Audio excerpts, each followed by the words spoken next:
Hello friends, मैं मोनिका, आपकी gardener दोस्त। आज आपसे बात करूंगी। ये देखिए, छोटे छोटे से बेबी सनरोज खिले हुए हैं। अब हमारे यहाँ गर्मी बहुत ज़्यादा बढ़ गई है, तो आज मैं आपसे बात करूंगी कि हम सॉइल को लेके क्या मिस्टेक्स करते हैं। एक मैंने वीडियो थोड़े दिन पहले डाली थी कि हम पानी को लेके अपने पौधों के साथ क्या गलतियाँ करते हैं जिससे हमारे पौधों को नुकसान होता है। तो सॉइल तो बहुत इम्पॉर्टेंट चीज़ है, जिसके अंदर हम बेस है पौधा जिसमें लगाते हैं, तो उसको लेकर कई बार हम गलतियां करते हैं और फिर हमारे पौधे नहीं लगते। तो और न्यू गार्डनर सोचते हैं कि हमको बस अब हमसे तो गार्डनिंग नहीं हो पाएगी। तो ऐसा कुछ बहुत बड़ी चीज़ नहीं है गार्डनिंग। तो आज हम बात करेंगे कि हम सॉइल को लेके क्या मिस्टेक्स करते हैं। उससे पहले मैं शुरू में आपको कह दूं कि आप इंस्टाग्राम पे मेरे को फॉलो कर सकते हैं, मतलब कर सकते हैं, या मैं कहूँगी आप करें। उसमें मैं अपने प्लांट्स की अपडेट्स डालती हूँ। उस पर मैं रील्स बहुत डालती हूँ आजकल अपने प्लांट्स से रिलेटेड, और कुछ लियो की भी डाली हैं और आप मेरा इंग्लिश चैनल भी देख सकते हैं, फन गार्डनिंग इंग्लिश। तो चलिए फिर हम शुरू करते हैं सॉइल के बारे में बात करना। तो सबसे पहली चीज़, जब हम सॉइल कई बार लेते हैं, नर्सरी से पौधा लेते हैं, तो वो पौधा जो है वो या तो काली सी चिकनी मिट्टी में लगा होता है या लाल मिट्टी में लगा हुआ होता है। और बहुत सारे लोग ऐसे करते हैं कि पौधे का शौक तो है, तो नर्सरी से पौधा ख़रीदा और वही नर्सरी वालों को ही कहते हैं कि इसको हमारे पॉट में लगा दीजिए। तो वो जो नर्सरी वाले हैं वो दो गलतियां करते हैं उनको। तो ये होता है कि पौधा अगर नहीं चलेगा तो दोबारा आप लेने जाओगे। तो पहली चीज़ जो गलती ये होती है वो कि उसमें जो चिकनी मिट्टी होती है या लाल मिट्टी जो बिल्कुल जड़ों को जड़ें जो होती है ना पौधे की, उनको ग्रो करने के लिए खुली जगह चाहिए। अगर आप उनको चिकनी मिट्टी में उसमें बांध देंगे तो वो जड़ें आगे कैसे बढ़ेंगी, वो मिट्टी उनको रोक देती है। तो वो उस मिट्टी को नहीं हटाते हैं और ओनली मिट्टी में लेते हैं, मिट्टी खाली, और सॉइल में लगा देते हैं। उसमें कोई खाद नहीं मिलाते, कोई कुछ नहीं मिलाते, और हम उस पौधे को ले आते हैं। कई बार वो चल जाता है भगवान भरोसे, और कई बार वो मर जाता है, उसमें कोई न्यूट्रिशन नहीं होता है। जैसे ये देखिए, ये मैं आपको दिखाऊं, ये ऐसी ऐसी मिट्टी होती है। अब ये मिट्टी कितनी जो है उसकी जड़ों को देखिए बढ़ने ही नहीं देगी। देखिए ये मिट्टी कितनी सख्त है, कितनी सख्त पत्थर जैसी मिट्टी है। देखिए, ये देखिए, ये अब ये मिट्टी अगर हम अपने लगी रहने देंगे तो, और चिकनी मिट्टी काली सी होती है, तो ये एक तो जड़ों को बढ़ने ही नहीं देंगी, फैलने नहीं देंगी। तो ये मिट्टी हटानी बहुत ज़रूरी है। इस मिट्टी को हटाने का तरीका सबसे अच्छा क्या होता है कि पानी में डाल दें आप। जैसे मैं ये है, इस पौधे को मैं पानी में डाल दूंगी। अगर मैं इसको यूं हटाऊंगी मिट्टी को, तो जड़ें भी टूटेंगी साथ में। इसको मिट्टी को पानी में, बाल्टी में पानी लेके छोड़ दें, और 1-2 घंटे के लिए भी भले छोड़ दें। ये सारी मिट्टी पानी में घुल घुल के हट जाएगी और जड़ें अलग हो जाएंगी। तो उस ऐसे इसको मिट्टी को हटाना होता है। तो वो नहीं हटाते और वैसे के वैसे लगा देते हैं। घर में भी हम कई बार लाते हैं, कई लोग यूं का यूं रूट बॉल को बिल्कुल डिस्टर्ब नहीं करके, चिकनी मिट्टी उसमें लगी हुई है या ऐसी लाल मिट्टी जो पत्थर जैसी हो जाती है ये लगी हुई है, वो लगा देते हैं। तो अब हम कहेंगे कि ये जहाँ से आया है वहाँ पे भी लगी हुई होगी। तो वहाँ की तो सॉइल ही ऐसी है, वो खेतों में लगाते हैं और इनको पौधों को, और बड़े बड़े बड़े स्केल पे। लेकिन हमारे साथ क्या दिक्कत होती है कि जब हम इसका रूट बॉल काली मिट्टी या लाल मिट्टी का रहने देते हैं और अपने गमले में लगा के आसपास दूसरी मिट्टी डाल देते हैं, तो उससे क्या होता है, मैंने अपने यहाँ स्पेशली देखा है कि उससे क्या होता है कि ये जो मिट्टी होती है, काली मिट्टी मतलब चिकनी मिट्टी, और ये जो लाल वाली मिट्टी आती है, ये पानी को बहुत ज़्यादा होल्ड करती हैं। तो ये मिट्टियाँ जब पानी को होल्ड करती हैं और हमारे जो रीजन की मिट्टी है जो उसके चारों तरफ डली हुई होती है, वो जो है, तो आप लोग कहेंगे हमने तो बहुत अच्छा सॉइल मिक्सचर बनाया था, सब है, लेकिन फिर भी हमारा पौधा ओवर वाटरिंग हो गई। वो इसलिए हो गई कि जैसे आपने पानी डाला पौधे में पानी डालने से उस जड़ के पास की जो है चिकनी मिट्टी है, उसने तो पानी खूब सारा पकड़ लिया। वो इसकी क्वालिटी चिकनी मिट्टी की होती है कि पानी को पकड़ लिया उसने, वहाँ पानी सारा मिट्टी में चला गया, और आसपास की जो मिट्टी है वो दूसरे दिन सूख जाएगी, क्योंकि वो नॉर्मल मिट्टी है आपके एरिया की। और आप सोचेंगे कि गमले में पानी नहीं है, आप उसमें और पानी डालेंगे, अगले दिन और पानी डालेंगे, लेकिन वो जो काली मिट्टी या लाल मिट्टी ने एक्स्ट्रा पानी एब्जॉर्ब किया हुआ है, इसके कारण वो जड़ें गल जाएंगी। तो पहली चीज़ ये है कि जब भी आप पौधा लाएं तो नर्सरी से मत लगवाएं, अपने घर लाएं, प्यार से पौधे को खुद लगाएं, उसकी मिट्टी हटाएं पानी में घोल के, या जो है मतलब पानी में घोल के ही हटानी है, अच्छी तरह से उसकी मिट्टी को हटाएं। फिर दूसरी चीज़ क्या होता है, कई बार आप मिट्टी हटाएंगे तो देखेंगे एक छोटी सी ऐसे बास्केट सी लगी हुई होती है, क्योंकि जब वो पौधे उगाते हैं एज अ कटिंग तो वो छोटी सी बास्केट नीचे लगी होती है, तो वो बास्केट जो है उसको आप कैंची से काट दें। पूरी तरह से अगर नहीं उतरती है तो भी आप उसको काट दें, ऐसे वर्टिकली 5-7 जगह से ऐसे काट दें, ताकि फ्रीली जड़ें जो हैं वो पौधे की निकलें। बास्केट के कारण जड़ें अच्छी तरह से नहीं निकल पाती हैं और आपका पौधा थोड़े दिनों बाद ग्रो नहीं कर पाता है और मर जाता है। तो और अगर नहीं भी मरेगा तो उसकी ग्रोथ अच्छी नहीं होगी जब तक आप उसको बास्केट को नहीं निकालें। तो मिट्टी हटाएं और उसकी बास्केट को हटाएं। तो ये चीज़ हो गई।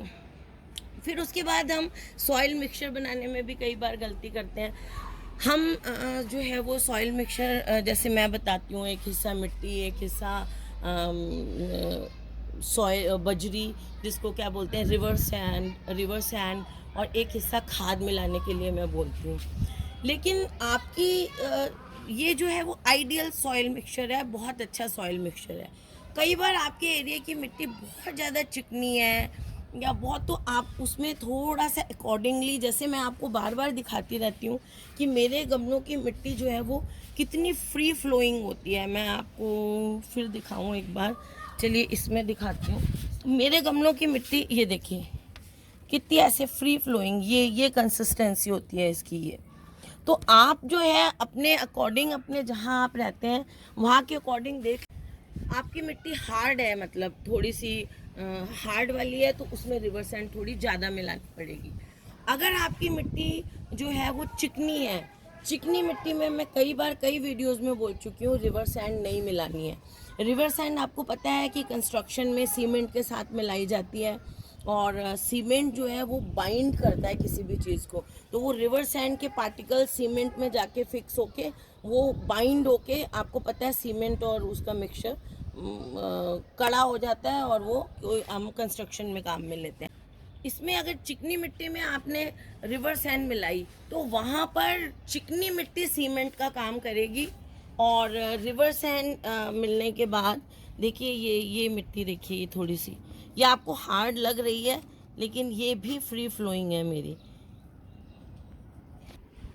तो वो सीमेंट और बजरी जैसा कॉम्बिनेशन बन जाता है, और आपका वो मिट्टी इतनी हार्ड हो जाती है। कल परसों एक किन्हीं व्यूअर का कमेंट आया है कि मेरी मिट्टी एकदम बजरी डालने से सीमेंट, तो मैं तो बहुत बार बोल चुकी हूँ कि आप चिकनी मिट्टी में रिवर सैंड नहीं मिला दें, वो फिर सीमेंट और बजरी का कॉम्बिनेशन होके मिट्टी एकदम सीमेंट जैसी हार्ड हो जाती है और आपका पौधा ग्रो नहीं करेगा उसमें।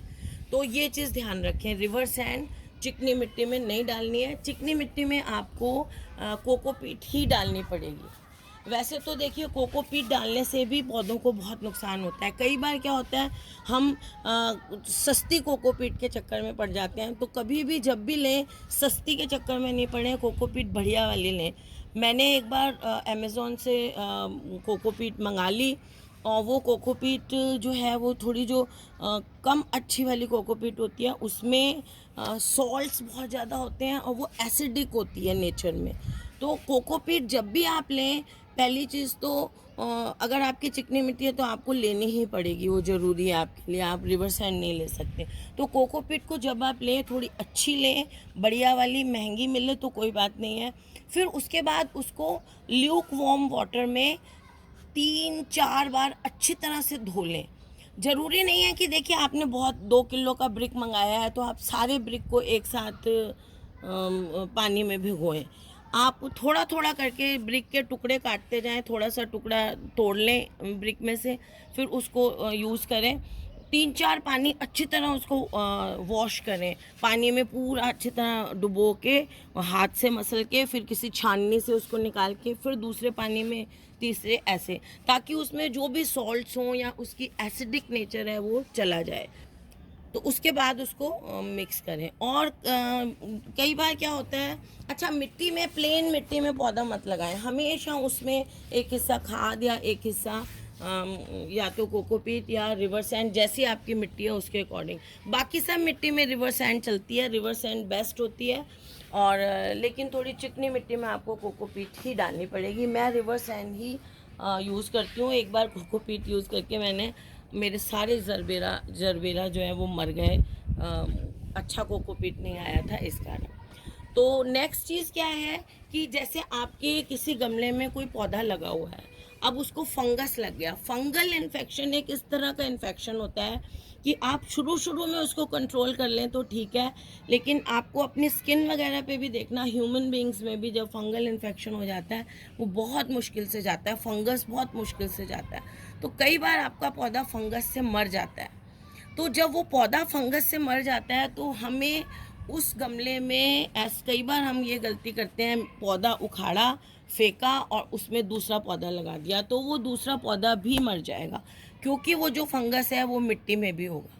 तो इसलिए आपको क्या करना है कि अगर कोई पौधा ऐसा आपका किसी डिजीज़ से मर जाता है, फंगस से मर जाता है, कोई पेस्ट से मर जाता है, हो सकता है उस पेस्ट के एग्स जो हैं, वो लार्वी जो हैं वो मिट्टी में रह गए हों, तो आप उस मिट्टी को फेंक दें, उस मिट्टी को फेंक दें और उस पॉट को अच्छी तरह से धो लें। या तो आप साबुन से ही धो लें, या फिर आप उसमें जैसे कोई लाइजोल आता है आपका पानी में, वो डाल दें। जब उसको धोने लगे अच्छी तरह, जो स्क्रब है उससे अच्छी तरह से धो लें। साबुन से धोएंगे तो भी चलेगा, धो के फिर साफ़ पानी से धो के उस पॉट को सुखा लें अच्छी तरह से, फिर नया मिक्सचर बना के उसमें डालें और तब उसमें नया पौधा लगाएं। नहीं तो वो जो है ना, किलर हो जाएगा वो जो पॉट है आपके पौधों का। जितने पौधे उसमें लगाएंगे वो चांसेस हैं कि वो मरें। तो इस चीज़ का आप ध्यान रखें। और खाली मिट्टी में, जैसे मैंने कहा, कुछ मत लगाएं। मिट्टी में हमेशा खाद डालें, एक हिस्सा मिट्टी एक हिस्सा खाद जरूर डालें। ये मैं शायद आपको अभी पहले बता भी चुकी हूँ। तो और उसमें थोड़ा सा फंजीसाइड पाउडर ज़रूर डालें, क्योंकि फंगस होने के चांस रहते हैं जब हम पौधे को पानी देते हैं। तो हमें सॉइल मिक्सचर में ही फंजीसाइड डाल लेना चाहिए, 1 चम्मच या आधा चम्मच के करीब। तो इस चीज़ का हमें ध्यान रखना चाहिए। और नीम केक पाउडर भी डाल लें, ताकि हमारे पौधे को किसी तरह के कोई पेस्ट वगैरह ना लगे। ये जो हम खाद पौधों में एक हिस्सा खाद डालते हैं जो गमले में, ये भी पौधों को एक तो न्यूट्रिशन देता है, दूसरा ये हमारे मिट्टी का अमेंडमेंट ऐसे करता है कि जो खाद है वो अप्रोप्रिएट अमाउंट ऑफ मॉइस्चर को होल्ड करता है जब आप पौधे को पानी देते हैं। अच्छा, पौधे का, अब मैं मिट्टी की बात तो कर ही रही हूँ, साथ में ये है कि मिट्टी जो है वो वेल ड्रेन तो होनी ही चाहिए। पॉट का भी ड्रेनेज आप अच्छी तरह चेक कर लें। अगर आपको लग रहा है, आपने पौधा लगा दिया और आपको लग रहा है कि आपके पॉट के ऊपर से मिट्टी की लेयर आपको ग्रीन ग्रीन दिख रही है, काई उसमें जम रही है, तो इसका मतलब ये है कि आपकी मिट्टी या तो पानी को ज़्यादा होल्ड कर रही है, या फिर आपके गमले के जो ड्रेनेज होल है वो रुका हुआ है। तो इस चीज़ को चेक कर लें। मिट्टी के ऊपर फंगस नहीं होने दें, सॉरी, एल्गी को नहीं होने दें, ऊपर हरा हरा मत होने दें अपने पौधे के ऊपर। जैसे ही ऊपर की लेयर आपको हरी दिखती है, इसका मतलब या तो आपकी मिट्टी में पानी ज़्यादा होल्ड कर रही है या ड्रेनेज होल ठीक नहीं है। तो फटाफट इन दोनों में से कोई भी चीज़ है वो देख के और उसको सॉल्व करें आप। और फिर जैसे आपने सीजनल प्लांट्स लगाते हैं, हम लोग विंटर प्लांट्स लगाते हैं, या फिर हम समर के प्लांट्स लगाते हैं। विंटर में ही ज़्यादा होता है ये। तो विंटर में आपने पौधे लगाए तो, और या कोई आपका पौधा जैसे लगा हो, या पौधा बीमारी से नहीं मरा हो, वैसे ही मर गया हो और उसकी लाइफ कंप्लीट हो गई हो। जैसे कई बार हम कोलियस वगैरह लगाते हैं, तो कोलियस की लाइफ जो है वो 1-1.5 साल होती है, तो आपको नई कटिंग्स लगानी पड़ती हैं। तो पुराना गमला आपका खाली हो गया। तो गर्मी का जब मौसम आता है तो इस मिट्टी को आप स्टेरिलाइज ज़रूर करें। नेक्स्ट सीज़न में दोबारा उसमें पौधे लगाने से पहले सारे गमलों की मिट्टी को निकाल लें और सोलराइजेशन उसका करें। इस पे मैंने अलग से वीडियो बनाया हुआ है कि सोलराइजेशन कैसे किया जाए। आपको मैं दिखाती हूँ। देखिए, मैंने भी ये सारे गमले खाली करके इनकी मिट्टी को सोलराइजेशन कर लूँगी। धूप लगा लेंगे अच्छी तरह, जिससे कि इसमें सारे जो हैं मर जाएं, कीटाणु वगैरह सारे मतलब कीटाणु मतलब पेस्ट वगैरह, फंगस वगैरह जितने भी हैं वो मर जाएं। और इसको कम से कम 15-20 दिन मिट्टी को ऐसे आप धूप लगवा लें। धूप कैसे लगवानी है ये देखना आप, वीडियो को मैं लिंक डाल दूँगी। और उसके बाद उसमें आप एक ट्राइकोडर्मा पाउडर आता है, तो थोड़ी सी खाद मिलाएं उसमें। जितनी मिट्टी है उसके हाफ क्वांटिटी में उसमें खाद मिला दें, जितनी सारे गमलों की इकट्ठी हुई हुई है, और ट्राइकोडर्मा उसमें मिला दें अंदाज़न। खूब सारा पाउडर ऐसे फैला दें उसके ऊपर, और अंदाज़न नहीं डाल दें ट्राइकोडर्मा तो 4-5-6-10 मुट्ठी जितना भी क्वांटिटी के अकॉर्डिंग, और उस सारे मिक्सचर को मिक्स करके कट्टे में भर के उसको आप रख लें, जिससे, और हल्का सा मॉइस्ट रखें उसको, ताकि वो ट्राइकोडर्मा जो है उसके अंदर काम करेगा और आपकी मिट्टी फिर से फ्रेश हो जाएगी। ये करना बहुत ज़रूरी है आपको हर गर्मियों में। अगर आप अच्छे स्केल पर गार्डनिंग करते हैं, अगर छोटे भी करते हैं तो आप कर सकते हैं। तो फ्रेंड्स, ये कुछ मिस्टेक्स थी जो हम सॉइल, पौधों की सॉइल को लेकर करते हैं। तो आप जब अब गार्डनिंग करें तो इन चीज़ों का ध्यान रखें। तो फ्रेंड्स, अगर आपको ये वीडियो अच्छा लगा हो तो इसे लाइक करिएगा, शेयर करिएगा और मेरे चैनल को सब्सक्राइब करिएगा। Okay friends, bye.